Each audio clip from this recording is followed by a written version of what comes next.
When you see Sotomayor and Kagan, tell them that Lindsey said hello. Broadcasting from Charlotte, North Carolina, the Queen City, this is On the Air with Deplorable Pride. Tune in at ontheairwithdeplorablepride.org every Wednesday, a conservative LGBT talk show. We are your voice. Here's your host, Brian Talbert and Chris O'Shea. And welcome back to another episode of On the Air with Deplorable Pride. Today is October the 3rd, 2018. I'm Chris O'Shea with Carolinas for Trump. Here with Brian Talbert, Deplorable Pride. Brian, what's going on, man? Oh, not much. How you doing? I'm doing pretty good. I can't believe it's October, man. What the hell happened to summer? I don't know. We're getting a couple days away from my birthday. Well, I don't know. It seems like every birthday comes quicker and quicker. You're much older than I am, and I say that it's not much older. teasingly, but I don't know, man. Time just keeps on speeding up. It seems so. It's insane to think that we are first of all on episode number 8 of the podcast. I think this is, and we're coming up pretty close to November. So we're in October. It's the final stretch for the 2018 midterms. 5 weeks away. And before you know it, we're going to be, the RNC is going to be here in Charlotte in 2020. And we'll be coming up at the end of Trump's first term as president. It's just insane how fast time has gone by. Yeah, they just announced the dates yesterday, August 26th through the 29th. It was 26th to the 29th. And that's here in Charlotte, North Carolina. Right. Back when the Democrats had their national convention here, did you participate in any way, shape, or form? Were you in the area? Actually, I was, but I started to protest the DNC in Charlotte, and I didn't really go through with it. You know, we had about 13 people that were going to go and do it, but we just decided, not to even follow through with it. Well, this was way before you really got into political activism or anything like organizing. Yeah, I didn't know that you had actually started to kind of dip your toes in the water back then. There's still a page on Facebook, Protest the DNC in Charlotte. That was mine. Wow. Well, I guess we're going to kind of bring that full circle where we'll be out there rallying in support of President Trump in 2020. And I'm looking forward to it. I think it's going to be a lot of excitement, a lot of fun. There's going to be a ton of people here that know us from from online, from social media, supporters from all over the country of Deplorable Pride, and it'll be good to kind of get to bring them into our home city and rally with them. Do fun stuff with them, and I think that certainly there's going to be opposition, and I know that you thrive on Antifa and the haters and stuff. So they have their Fight the Right or Fight the RNC event coming up. They announced their dates, and Deplorable Pride just posted the guest list of everyone who's said they're going to attend Antifa's event. So and this is Charlotte Antifa that created the event on Facebook, or Anti-Fascist Charlotte, however they are named. Yeah, we've reported the event several times. Several followers have reported it. Facebook says it doesn't go against their community standards. That's not a big shock. I'm curious as to how they're going to hold their event, knowing now that they're not going to be allowed to wear masks during their demonstrations. I'm sure that's going to cut down on their numbers quite drastically, because they're all pussies. If they can't have their face, they're not interested in showing up. They have no cause or conviction if they can't do it under the blanket of anonymity. Now, with the number of people that are going to be here, because obviously it's going to draw thousands and thousands and thousands of Trump supporters and conservatives to Charlotte in support, but it's also probably going to draw thousands of people from out of state. George Soros funded groups are probably going to bus people in, and there's going to be way more than just little Charlotte Antifa here to protest. Now, obviously, they're going to increase security. There's going to be a ton of police presence, but how difficult do you think it's going to be for the police to actually enforce the no mask rule? I think it's going to be we're going. There's $50 million that's been set aside for security here in Charlotte. I think the police are going to, they're going to uphold the law regardless of whether it's a mask law or whether it's, whatever law it is of North Carolina and the United States. I have complete confidence that CMPD is going to be able to handle that. They demonstrated how well they could utilize and handle the DNC when it was here, and it went off without any problems. Of course, we don't protest the way not that in the same way. Yeah, we're not we're conservative protesters are not on the same level as liberal protesters. They're more about violence. We're more about opposition, and we can do that peacefully. But the left, they're void of peace when it comes to when other people have different ideas. So but I do have complete confidence in CMPD. You're going to get these one world government types that are going to be coming in, and they're freaking nut jobs in their own right. But they're just it's like everybody has to follow the same laws. I have to follow the same law. They do as well. And like I said, I have complete confidence in CMPD to handle all this. Well, that's certainly something for us to look forward to. And as far as following the same laws, I think that you're incorrect there. If you look at what's going on, continuing to go on with the Kavanaugh confirmation hearings and the allegations against him, I think there is clearly and very visibly a double standard that the Democrats are held to differently than Republicans or conservatives. What they're doing right now with this whole thing with right now they're making a big deal about Brett Kavanaugh allegedly throwing ice at someone in a bar. Always after the Democrats are always after ice. I hadn't even. There's probably a pun we could make there, or a joke, a meme we could do. But you look at the Democrats who are on the Senate Judiciary Committee, who have their own allegations against them, even, and other Democrat leaders. Obviously Bill Clinton being the biggest one, because when people were coming out making allegations against him at the time that these events allegedly happened, with evidence, with corroborating evidence and facts to back them up, it was dismissed and that's just a cheap political hack. They're trying to use it for political gain. There's no basis in reality. Now that someone's coming out all these years later with very little, if any, evidence, it's we got to believe this. But then it's just there's someone like Keith Ellison, who's the leader of the DNC, if I'm not mistaken. And the rules are a different set of ruls that Democrats completely different. It's just like being lectured about credibility by Senator Blumenthal, or lectured about sexual assault by Cory Booker. It's ridiculous. Blumenthal pretending to be a veteran, which I think that is the most disgusting. That's the lowest form of a human being that does the stolen valor. I think those, in my opinion, are traitors. And Cory Booker has come out and admitted to groping a teenager when he was younger. And he's going to sit there and lecture conservatives on sexual assault. He's still trying to be Spartacus.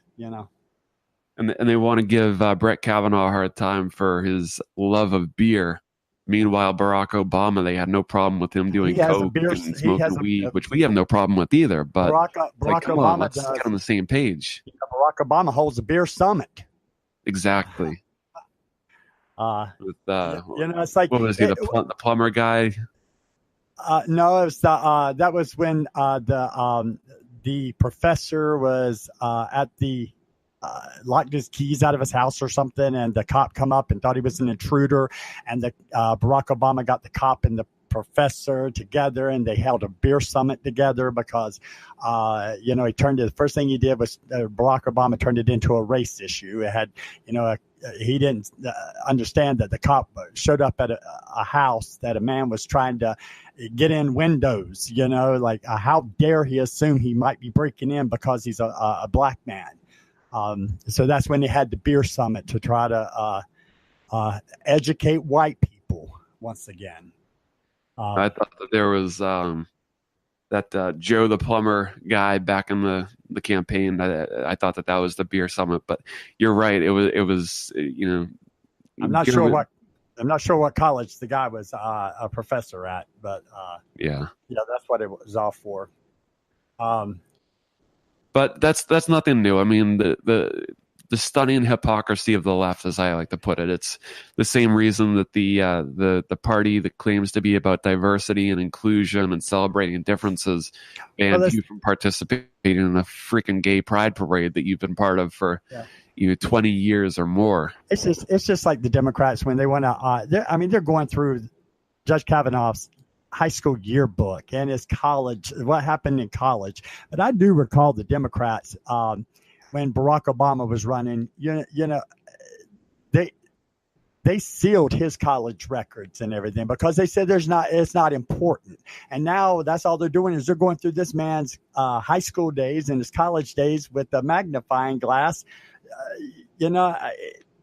It's become a circus. And I like Lindsey Graham standing up and calling it out as a circus. We've got this, I kind of got pissed when they agreed to a 1-week delay. But, Trump said, that's fine. It may be a blessing in disguise. Let's do it. I think it's exposing the Democrats, even more because it's like, okay, so the Republicans agreed, like, fine, we'll give you the 1 week that you asked for. And now the Democrats, of course, are saying, we need more time. It's not nearly enough time. So it's like, well, and I think Mitch McConnell this morning, I was watching The Turtle as he gave his speech and, pointing out the fact that, we all knew it was going to be something where they asked for 1 week and then 1 week isn't enough. But Republic, this is the part that gets me. I can't be the only one. I know that regardless, we could do this investigation for the next year, and it's not going to change one Democrat's mind. And they made their mind up at the very beginning. Chuck Schumer, when he came out and said, we're going to resist anyone that Trump puts up. That tells us what their game plan was from the very beginning. Yeah. Well, you can't say that we're surprised. So no, I'm not. Hopefully it's all wrapped up. I'm not surprised, but I'm getting pissed off that Senate Democrats are not actually saying, I want to see a Democrat, a Senate Republican say, no, we're not going to do another week. We've already done 6. We've already done 6 FBI investigations. We're not going to do a 7th. We're sitting there, that was us moving the goalposts for them. Well, what do you think is going to happen, Brian? You've been watching this? This is my prediction. What are your thoughts? What's your prediction? This is my prediction. By Saturday, Kavanaugh will be confirmed. And we're going to start seeing the investigations opening up into the conduct that the Democrats have done during this entire hearing. The evidence is there that we've seen. Judge Kavanaugh has produced more documents, has answered more questions, has went through more hours of testimony than any other Supreme Court justice in U.S. history. They know more about him than they've ever known about all of them sitting on that court combined. And I think by Saturday, we will have a new associate Supreme Court justice. And in less than 5 weeks, we're going to see that the voters are going to still be pissed off. And we're gonna go in there and we're gonna shut down this supposed blue wave that they think is coming. Because I'm looking at some of the polling and some of these key Senate races, and we're looking good in gaining a Senate seat in Florida, West Virginia, Indiana, North Dakota, and one more state. I can't think where that one is, but we're looking to pick up 3 to 4 more seats inside the Senate. I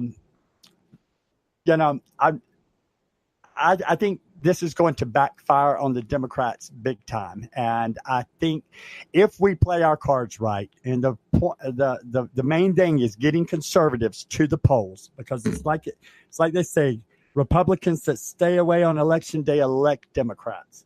And if we show up at the polls, we have a great opportunity to shut liberalism down in this nation for good. Well, that's the importance of everyone voting. And I think that I've said it before, MAGA 3X is still in effect. Just like in 2016 when the MAGA 3X movement was first introduced, and it was get 3 friends, 3 family members, 3 coworkers, 3 people in your network that you know, and you know who your conservative, your pro-Trump, your pro-America friends are. Get those people who otherwise wouldn't vote to vote. Just 3. That's it. No big deal. Put them in your car, take them to the poll, make them vote. If we do that in 2018, in this upcoming midterm election, I think that there's no doubt that we're going to win. It's going to be a red tsunami. The blue wave is going to be barely a trickle, and it's going to prove that America is going in the right direction. People are waking up. One good thing about the North Carolina midterm elections here is we've got some very big amendments that are going to be on our ballot this year here in North Carolina. And the main one is voter ID. And the voters here in North Carolina will decide once and for all if we're going to have in our state constitution that it is required by law to have a photo ID to cast a ballot here in North Carolina. And I think that's very important because North Carolina is like sitting on the edge.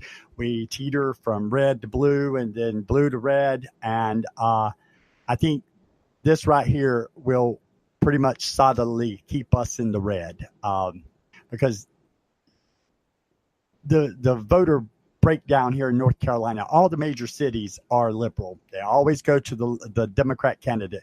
But it's for decades, North Carolina, it's the rural voter in North Carolina that comes out and actually changes the election. And I think with voter ID, that's going to just pretty much concrete that. The thing with voter ID is it's such an obvious tactic of the left. I don't see how they've gotten away with it for so long, because I read an article the other day on Facebook that in order to buy tickets for the Hamilton play, you need to produce a photo ID. Hell, to go into Maxine Waters' town hall, you must show an ID. Yep.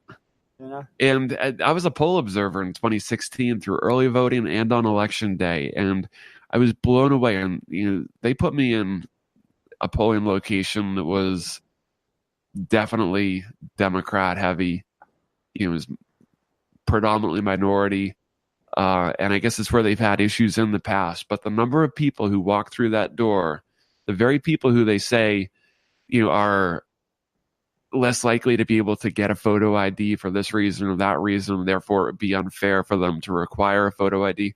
The number of people that came through that door with their driver's license out, ready to go, and were told to put it away, it was just like, how could this argument even exist? Exactly. People want to show ID. Well, the black population should be highly pissed off at Democrats in the way that they say this is racist.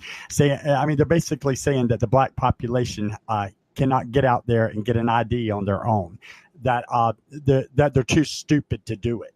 That's the attitude that the Democrats are trying to throw out here. Everybody has access to an ID, and but I'm also for, if we're gonna, I look at it this way: if you're gonna require photo ID, I don't have a problem with the state actually issuing an ID free of charge to everyone. I mean, that seems only fair.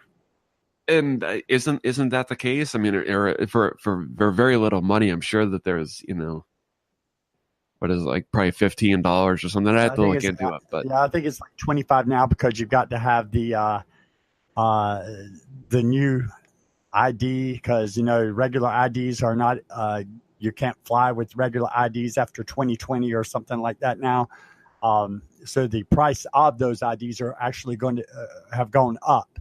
But I think it's like $20 or $25 right now. But I'm all for the state providing those free of charge.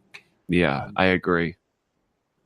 Well, hopefully that law, that amendment will be passed in November. I think it's going to overwhelmingly pass. I think I have a feeling that it's going to pass with at least 60% of the vote. Well, we'll see on November 7th how accurate you are.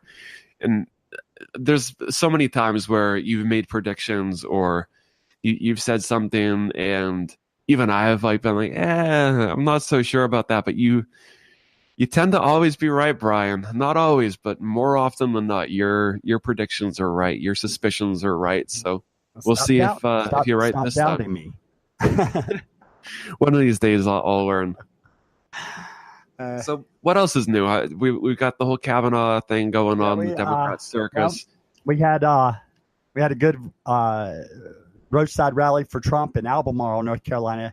That was Saturday. Fun. That turned out to be a great event. We had that's a huge turnout for being in the middle of nowhere. Yeah, and people really drove. We had people drive 2 hours. We had other people drive an hour and a half. We had people drive from South Carolina.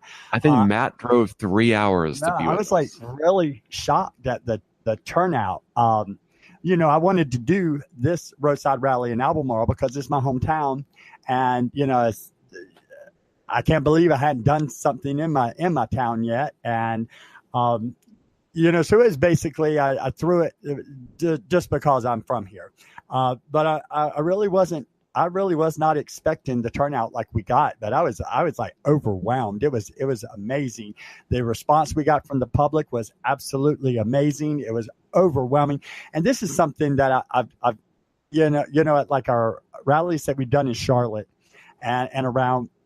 We get minorities that come down the street and they'll see us and they'll get out and they'll come and get out and come and meet us and everything. But here in Albemarle, did you notice that it was like a lot of the cars coming by with minorities? They were rolling down their windows and they were sticking their hands out, giving thumbs up. They were saying, yeah. It's like, that was a good feeling. It's something that I've been noticing over the last several weeks as we've been doing these roadside rallies. I've noticed it because basically what we're seeing thousands of cars drive by, and when they're exposed to just this huge, bold, patriotic, colorful message, of Donald Trump, that's the focal point. We've got signs that say, this or that, but it's all about Trump. When they see that, we get to see their immediate reaction. And it's an indicator. It's not, I wouldn't say it's a scientific indicator of support or approval, but it gives us a good sense of what the population is feeling in this particular area. Well, have you noticed the ones that come by that are the haters that want to scream F Trump or whatever? It's always the white liberal. It's not the minorities doing that. Like CNN. It's a mix, but I think the overwhelming majority of the haters that I see that come by and do that are not. I mean, I'm just assuming they're liberal, but as far as their race, I can definitely see that they're white. I think it's like the overwhelming majority of the haters are white liberals. There may be something there, but I do think the Trump derangement syndrome transcends all races, colors. I agree with that, but I'm talking about say if you listen to CNN's to tell you that minorities hate Trump, the black community hates Trump, but we're seeing that's not true. We're seeing the black people stop at our rallies, get out, meet us, talk to us, join us. We're seeing black Americans come drive their cars down, hold out thumbs up as they go by. It's just like when we held the rally in Albemarle. We had I posted on a social media site, that we were having the rally coming up. With that, we got some haters that saw it, and they showed up at the. We had some protesters that showed up at the rally. I was surprised by that. Well, I'm pretty. I'm either liked or hated here. So I think you're liked or hated everywhere, Brian. I hate to break the news to you, but I think it's beyond just a local issue. But these two showed up, and they were the typical white liberal standing out there. He had the most uneducated man I think I'd seen that day, standing out there with F Trump signs and everything, and they just thought they were going to come and hijack our. They thought they were some type of liberal martyr, but they didn't realize that crazy lived there. And I could play their game. I could play these liberals' games with them. I don't I got a little bit of criticism for how I conducted myself at that rally, and so be that. Not Haters everybody. gonna hate. I know. I mean, this is coming from conservatives. Several people didn't like how I conducted myself, telling me that I was acting just like the liberals. But I look at it this way: we don't throw these things together at the within 10 minutes of us throwing the event. We put some thought, and we put some some planning into these things. And I'm refusing to sit back and let these people come and hijack our events. I don't treat people like anyone that disagrees with me. That's not how I treat anyone that disagrees with everybody that disagrees with me. But these people thought they were going to come and hijack our event, and I invested 5 minutes in acting just like them, and I got rid of them.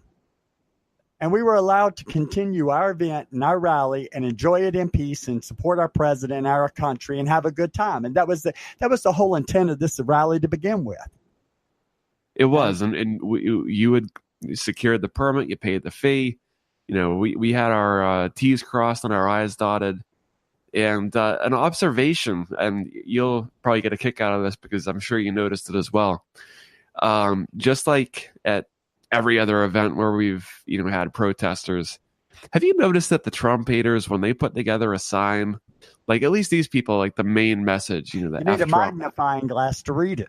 But then they have like paragraph after paragraph and it's like size 14 font underneath the fuck Trump part. And it's like, do you really expect anyone, even if they're like, I mean, I was standing right in front of the guy. That's where their narcissism is. I mean, that's just an example of their narcissism and their entitlement, that they really feel like that they are entitled and it is their duty to come out there and stop us. Yeah. Well, I before you jumped in and Talberted them, like we're gonna have to come up with a clever name for when you come in and drive them away by being just as crazy, in a good way though. But I got results. I mean, it got results. It got results. I mean, I'll be the first to admit that I was trying to get the guy talking and get him explaining why, and of course it was the usual. Oh, we colluded with Russia, and he's against the Constitution. That kind of nonsense. It's the on emulsions video. clause. That's the first time that asshole had ever even heard that word. Because he couldn't even tell you what. Everything that he was trying to explain, he didn't dilute his holdings and stuff.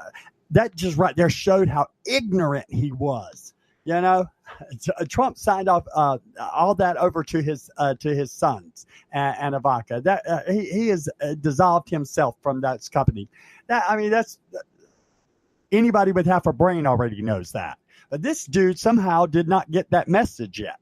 He still thinks that whoever comes in and stays at the Trump hotel, that all of a sudden it is illegal because Donald Trump is making money. Donald Trump doesn't even own the company anymore.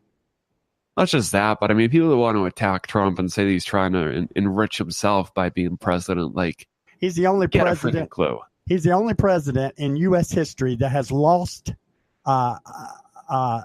personal assets to be his net worth to be president. He's the only president in U.S. history, I think, that has refused to take a salary.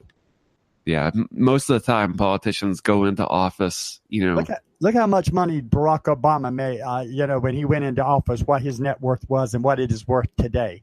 Look, and Trump has lost. I think so far, Trump has lost $1 billion.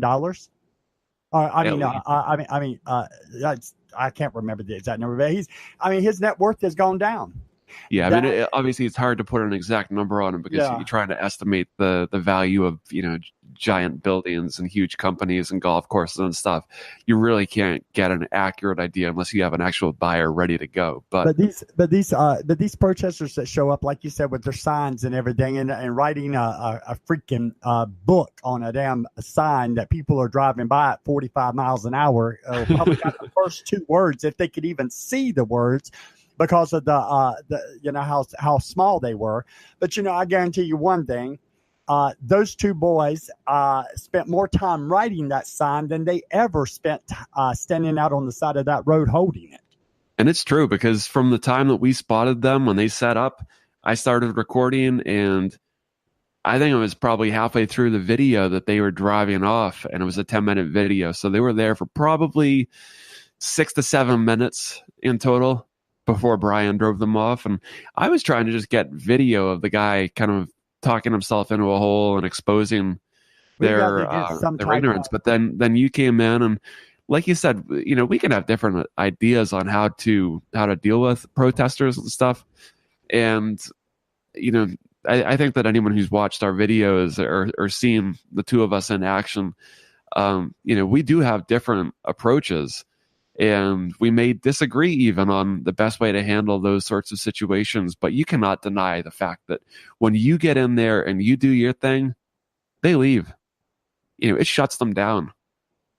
So I applaud you for that, and I thank you for standing up for doing things the way that you believe in, because it obviously works. And that's not to say that one way is right or wrong, but for anyone that wants to criticize you, I will come to your defense, even if I was going in a different direction with it, and you came in and whatnot. Well, I've even told you that there's nothing wrong with your approach, and you and I are going to have to get some understanding or whatever, because there's nothing wrong with what you do. I think what you standing there with your phone recording them and getting it on camera, asking them questions and them exposing their own ignorance, that's good. I like that as well. I guess I just come out of the gate way too fast, and but we both. There's nothing wrong with wanting to see the diplomatic side of something and trying to, but it's like people like that. Those are not the type that your method is going to work with. You're not really going to get. There's different types of protesters that show up that your approach could work and mine won't. Well, the goal is never to get them to change their mind, because that if they've taken the time to be out there holding a sign, obviously they're entrenched and they're not going to give up. The goal when I do that kind of stuff, when I start asking questions, and it's all on video for the whole world to see, so that I think we have almost 10,000 views on the video that I did before them, and of the Albemarle rally. And if we get a really good dialogue going with some crazy liberal protester, and we can expose that to thousands of people like that, that I think that has more of an impact. We're not going to change that one person's mind, but if we can, there are protesters out there that your approach can change, but it's not the one that's going to show up with the F Trump sign. Or the traitor written across his shirt with the picture of Trump. And people can go to the Deplorable Pride on Facebook or Carolines for Trump and see that video of the encounter with the protesters. But, people that are going to show up with a picture of Trump on their shirt and traitor written across it and holding up signs that say F Trump and everything, those are not. They're invested in their position. Right. They're just as concrete, and theirs is what I am in mine and you are in yours. They're not good. Those are the types you're never going to change their mind. But if you got somebody out there that's holding a sign that, has like a certain policy or something that Trump is, they think differently than Trump. Those are the types of person that your approach, getting up there talking to them, because I've seen it. But that guy that was out, those two guys that were out there at the Albemarle rally, those are the types. I guarantee you. Hell, he was proud. He tried to tell me a lie, which he tried to. He said he voted for Hillary Clinton, and then he said he voted for Barack Obama twice. But then he tried to convince me that he was a Reagan man, and I was like, "Are you insane? Are you insane, dude? I mean, you expect me to believe that you went from Reagan to Barack Obama twice and then Hillary Clinton? Reagan would be disgusted by you. Maybe he had a head injury in the 90s or something. He looked well. If any part of his body looked like it had an injury, it was that face. Oh, you're bad. Well, it's true. So what do we have coming up this week? This week, October 6th, my birthday. Happy birthday, Brian. Thank you. We're going to be back in Indian Trail. We're going to, We had a little issue 2 weeks ago when we did the Indian Trail rally. Apparently, Indian Trail is the one city in the United States, in the North Carolina, that has a crap load of freaking ordinances and everything. But we're gonna go by the law. We're gonna obtain all the necessary permits. We're gonna go back to that location if at all possible, just for an hour, if nothing else, to prove to this man that owns the property where the Chick-fil-A is, that told us that he wants no type of demonstration anywhere around his business. Well, can I just chime in really quick here and clarify something? The property owner had an issue with us being there, mostly because we had cars parked on the parking lot, which this guy owns. Well, I understand that, but he also went to the city council meeting in Indian Trail and made a speech and said that he wanted no type of demonstration outside of his business whatsoever. But as I understood from speaking with someone from the Union County Sheriff's Department, it's not that he wants to stifle our free speech, but just not on his property, which we need to respect that. But there is that way around it where we're on the sidewalk, which technically is a public right of way, and that's how we're planning to get around that and keep everyone happy. I already told you. I agree with the fact of us. When we were parked in the Chick-fil-A parking lot. That's one thing I didn't have an issue with. I fully understand where he was coming from as far as on that issue. But for him to go to the city council and dictate that we can't, he didn't want us on the sidewalk in front of his business, that's not his, that's, he has no say in that matter. I don't think that's exactly what he said. I wasn't there, so I can't say for sure, but just from what I was told, it wasn't that he had an issue with our message even. Because apparently there had been an issue with. From what I heard, he sounded pretty. He was pretty pissed at the. From what I understand, he was pretty pissed at other events that took place. With the permission of Chick-fil-A that were there for the benefit of first responders in the town of Indian Trail. Yeah, but what did we do? We stood out there. We did not impede any of his customer traffic, but we took up maybe 4 of his parking spots. I don't think the level of outrage that he showed up at the meeting with matched us taking up 4 parking spots. Well, either way, one possible comeback would be go on a Sunday when Chick-fil-A is closed, but forget that. We're not there to be vengeful or to get revenge. It is my birthday, and my birthday. That it is. My birthday present is going to be that I'm going out there for. I'm going out there to for an hour at that location, if nothing else. But we possibly will move across the street to private property after that. But we're going to go to Indian Trail tomorrow and speak with them at the city about obtaining any type of permit that we possibly need. One thing I don't understand is about the open carry. I don't like that we're classified as a demonstration, a political demonstration, but just because we're out there holding flags and signs to support our president, that we have to fall into the category of political demonstration. I just think that's a little extreme of a classification for us. Well, let me play devil's advocate, and obviously I concealed carry everywhere I go all the time, except when it's explicitly prohibited. If it's the law, if it's an ordinance, it's an ordinance, and that's something that we have to abide by, and I'm fine with that. But that's a little issue I have an issue with. I have an issue with any town that is going to that's up to the discretion of each individual municipalities and cities and everything to override state law.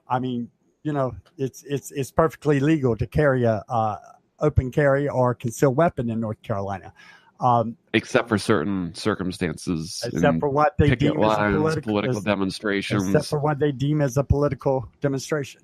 Yep. Now, again, let me play devil's advocate here, and you guys are getting to hear a real life Brian and Chris conversation in real time. This is, just to kind of show that we don't always agree. No, a lot of the time we disagree, but we always do, find a happy medium, and I think that's what makes us a good pair, is that we bring different perspectives. In speaking with the police about that particular issue, which is not a huge issue. It's something that they need us to comply with, but it's not something they're going to go around arresting people for. They're just going to ask us to fix the situation and not to do it again. But basically what happens if protesters show up and things get heated and something, push comes to shove, someone throws a punch or whatever, and then someone on our side gets a little bit too excited and something happens. That's going to look bad for us. What they would prefer is if we get any idea that there's going to be any sort of protesters or whatever, get on the phone with the police, call 911. They'll be there. They'll handle the situation that way. Even if we're rightfully defending ourselves, it would look terrible if the news story was Trump supporter shoots, someone or whatever at a rally. Well, I mean, if somebody come up and trying to attack you, I mean, I think it's justified. Yeah, it is, but I think there's more risk than there is reward. We do have a stand your ground law in North Carolina. Yeah, but regardless, we want to comply with the police and their requests. I'm not a problem. I have no problem with that. But you know what? On the flip side of that, was to say that someone having a problem with what we're actually even doing out on the side of the road just decides to come down the street and pull out a gun that they're actually legally allowed to have right in front of us and shoot us, and we're standing there and have nothing because we're a political demonstration that we have to be unarmed. Yeah. No, it's a tough one. It's tricky. And I agree with you. Like I said, I carry all the time, but I think that it is just one of those things we got to deal with, but we'll work with it. But I agree. Even though I disagree with it, I'm willing to abide by it because, I believe that every town has the right to do what they want to do. And that's what the citizens of that city elected the leaders to do. And they did it. And I don't live there. So therefore, well, it's a North Carolina thing. It's not just Indian Trail. Well, I'll send you the Indian Trail also. Indian Trail also is like the one city that we've been to that has a lot more regulations and permits and everything that I've seen in any other city. Yeah, that's true. It's true. I mean, it's like to have a. Of course, you said there was a possible way we can get around something with the sign issue because it's election season. But I mean, they're requiring if you're holding a sign that you just wrote out, unless that sign is in constant motion, you have to get a permit in order to have that sign. Well, but the cool thing is that we've got people who are, in city government and in law enforcement in that area who, believe in our, right to be there and to do our thing. And they're working with us. They reached out to us to volunteer to help us to figure out how we can do things legally without violating any ordinances. I mean, I think they deserve a lot of credit for that, Brian. I'm not here to try to violate anybody's laws, ordinances, or anything. And I do intend to, just like I do at any other rally, I do intend to abide by the law and, all local, city ordinances and everything. But, I don't have to agree with them. But that doesn't mean I'm not going to abide by them. Yeah. Well, but anyway, that Indian Trail rally, like I said, Saturday, October 6th, should be a good event. I think we're going to get a good turnout for that. And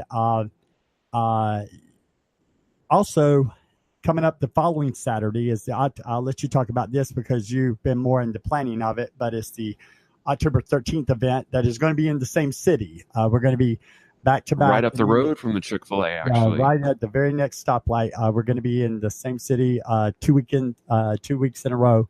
But I'll let you tell about that and about what that event is all about. Sure. So basically, a couple weeks back, I was contacted by another organization, the Patriot Wagon, run by Lynn Hoosier. We've met him a couple times at previous events.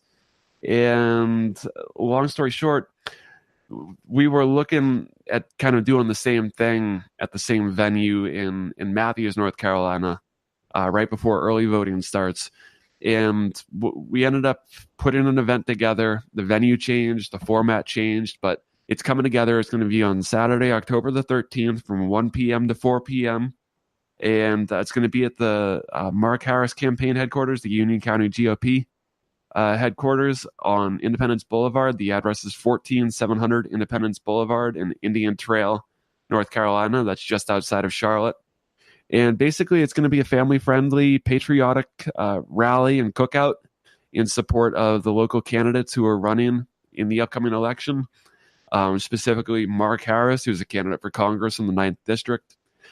He won in the primaries against the incumbent Robert Pittenger. And he's running for Congress. We need to keep that seat red. That district does extend all the way out to Fayetteville, I believe it is. But part of it is in Charlotte, the bottom corner of Charlotte. And that's an area where they need as much support as possible to make sure that that Mark Harris wins. We've also got Todd Johnson. He'll be speaking. He's a candidate for the North Carolina Senate. Dean Arp, he's the District 69 rep here in North Carolina, running for re-election. Mark Brody, District 55, running for re-election. Stoney Rushing, the Board of Commissioners, running for re-election. We've got some special guests, too. Mark Burns, Pastor Mark Burns of South Carolina. He was a big-time Trump surrogate during the campaign. He opened up a whole bunch of different Trump rallies. He's part of the, unofficial faith advisory board to the president. And he's a great speaker. I've seen him at a bunch of the rallies that I went to for Trump. He's a fiery speaker, passionate. It's going to be exciting to have him there. I think he's running for Congress in 2020, so you get to kind of get a preview of what he's going to be running on in 2020. Leon Threet, Pastor Leon Threet, he ran for Congress in 2016.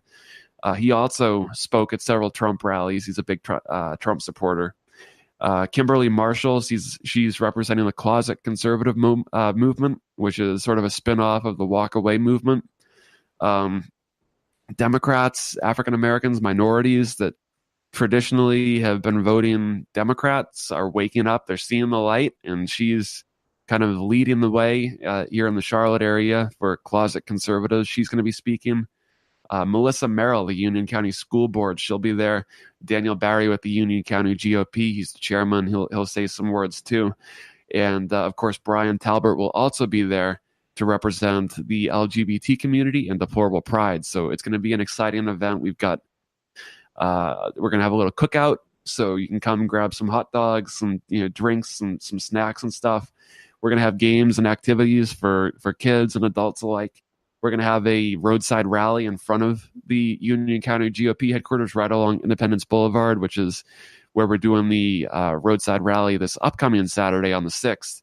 We're going to be back there. It's going to be a huge rally. It's going to be a fun day with music, speakers, food.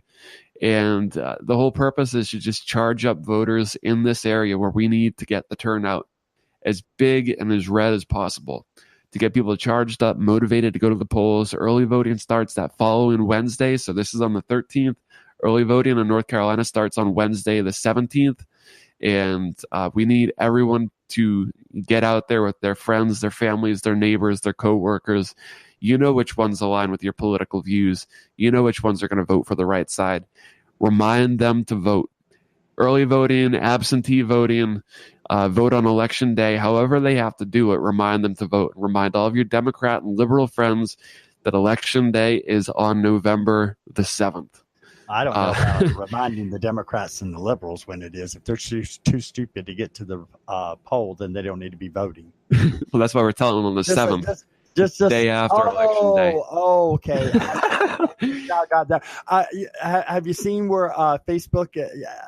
Have you seen on Facebook where people were doing that, saying Republicans you vote on the 6th and Democrats you vote on the 7th, Yep. and Facebook is taking those down and suspending. Oh, you're people. kidding me? Yeah, I've already had like 4 friends suspended for posting that. Oh, come on. Yeah. Democrats have such a freaking stick up their ass. They don't have any sense of humor. Republicans have more fun. Apparently they don't have I want to big see enough- Republicans, but Trump apparently supporters they- have more fun. Apparently they don't have a big enough stick up their ass. Well, But, the Turn Up American Freedom Rally and Cookout is going to be on that Saturday, October the 13th in Indian Trail. If you're in the Charlotte area or anywhere within driving distance, I encourage you to come out. You get to see some great speakers, meet some cool people. You can meet me and Brian. We're going to be there. We're going to be doing a roadside rally. Come by, blow your horn, give us a thumbs up. One more thing to even though this is not your typical Republican. No, this is grassroots organized. The Republican headquarters is just a venue. Well, there's not going to be a $250 plate charge for this. Nope, this is absolutely free. If you want to chip in to help cover the expenses, you can do that. We've got a GoFundMe at gofundme.com/turn-up-american-freedom. I believe that's the URL. I'll double check it right now in real time. And that's one thing I love about this event is that it's not the typical thing. I mean, there's a lot of events that a lot of conservatives would like to be a part of, but people just cannot afford the price. That I understand they're fundraisers. I understand we need money and stuff, but this is something that we can actually get the regular people out and show appreciation and stuff. And you don't have to go broke to come to this event. This is an event that you don't have to come and donate 1 penny. Come and have a hot dog, enjoy the games, the music, and the fun. And and that's one of my goals is I would like to start promoting more events like this. I think it energizes the base more. Even though I do understand the importance of fundraising, I do understand everything has a place. And but when the general public just cannot afford certain things, but they want to be a part of it. This is one of those events, and I promise we're going to try to do more events like this coming up. Yep, and if people want to donate, and that's how we like to do things, and it's how we've always done stuff in the past with the MAGA cookouts and stuff. Money makes the world go round. Yeah, if you can chip in a few bucks, if you want to do it through the GoFundMe, it's gofundme.com/turn-up-american-freedom-rally with dashes between each of the words. So that's Turn Up American Freedom Rally with a dash between each of those words. You can chip in there, or you can go to deplorablepride.org and you can donate. There's a link at the top of the page to donate to us as well. And that goes towards hosting events such as this. And everyone or in this case, co-hosting an event like this, because this is... everyone can see our in our videos and everything. They can actually see their donations being put to use. These are not donations that are going to go in anybody's pocket. These are definitely donations that are going to throw events like this. To keep the cost down for people, to where people can come and actually enjoy a free event.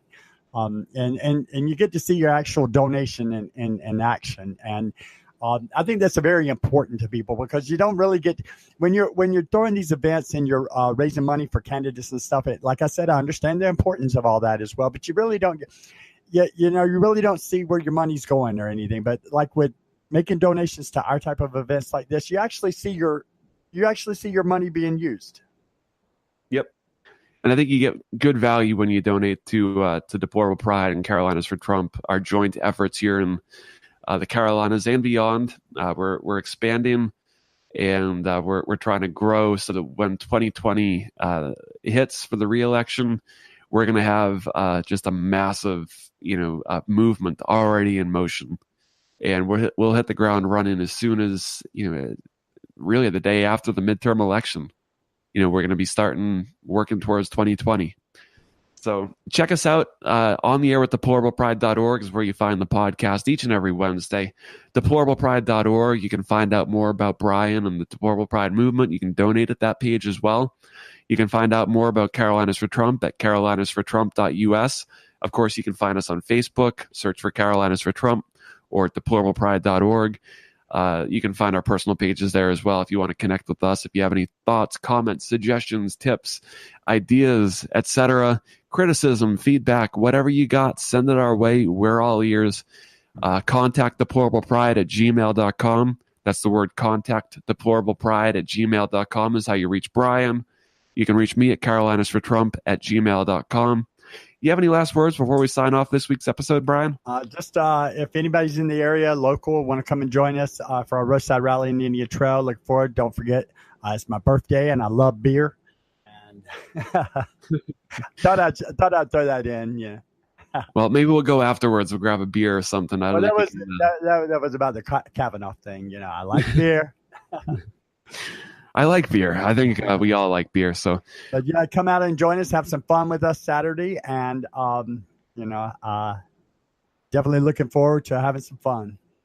All right, Brian. So until next week, this is Chris O'Shea with Carolinas for Trump. Brian Talbot with Deplorable Pride. Saying free the weed. Free the weed.